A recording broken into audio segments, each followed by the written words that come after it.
ఒక చిన్న జోక్ ఇది. అందరూ చెప్తుంటారు. నేను కూడా ఈరోజు మీకు షేర్ చేసుకుందామని వచ్చిన. ఒక అతను పొద్దున్నే లేవడం 6 పూజలన్నీ చేసుకొని తన పనికి తాను రోజు వెళ్తుండేవాడు అన్నమాట. ఒకరోజు ఏం జరిగిందంటే కొంచెం పడుకోవడం లేట్ అవ్వడం వల్ల పొద్దున్నే లేచిండు. ఆ రోజు పూజ ఏం చేసుకోలేదు. టకటక బస్ స్టాండ్కి వెళ్తే అప్పటికే తను వెళ్ళాల్సిన బస్సు వెళ్ళిపోయింది.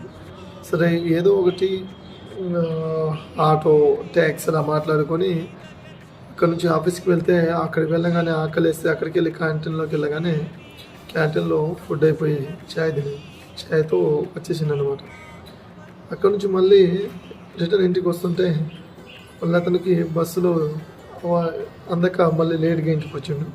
ఇంటికి వచ్చి రెస్ట్ తీసుకుందామని పోయి ఏసీ ఆన్ చేసే లోపు మళ్ళీ పవర్ పోయింది. పోతే అతనికి ఏం చేయాలో అర్థం కాలేదు. ఈ దేవుడిని ఇలా అడిగిండు అనమాట. ఏంటి స్వామి, ఒక్కరోజు నీకు పూజ చేయనందుకు ఇన్ని కష్టాలు పెడతావాను నాకు అంటే దేవుడు ప్రత్యక్షమై ఇలా చెప్పిండు అనమాట. పొద్దున నీకు బస్ లేట్ చేసిందే, క్యాంటీన్లో సాంబార్లో బల్లి పడి చాలామంది చనిపోయేవారు. సో నువ్వు కూడా అలా అయిపోతావేమోనని ముందు నీకు కావాలనే బస్ లేట్ చేసిన.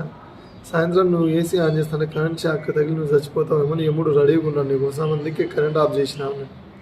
సో నా కోసం నువ్వు ఇంత చేసినావు స్వామి, మరి నా పెళ్ళయ్యేటప్పుడు నువ్వు ఎక్కడికి పోయినావు స్వామి అని అడిగిండు అనమాట. అప్పుడు దేవుడు అన్నాడట, నువ్వు నన్ను మొక్కడం స్టార్ట్ చేసేదే నీకు పెళ్ళైన తర్వాత అని చెప్పిండట. అంటే పెళ్ళైతే కానీ కష్టాలు రావు, కష్టాలు వస్తే కానీ దేవుడు గుర్తురాడు అనమాట. Just for fun.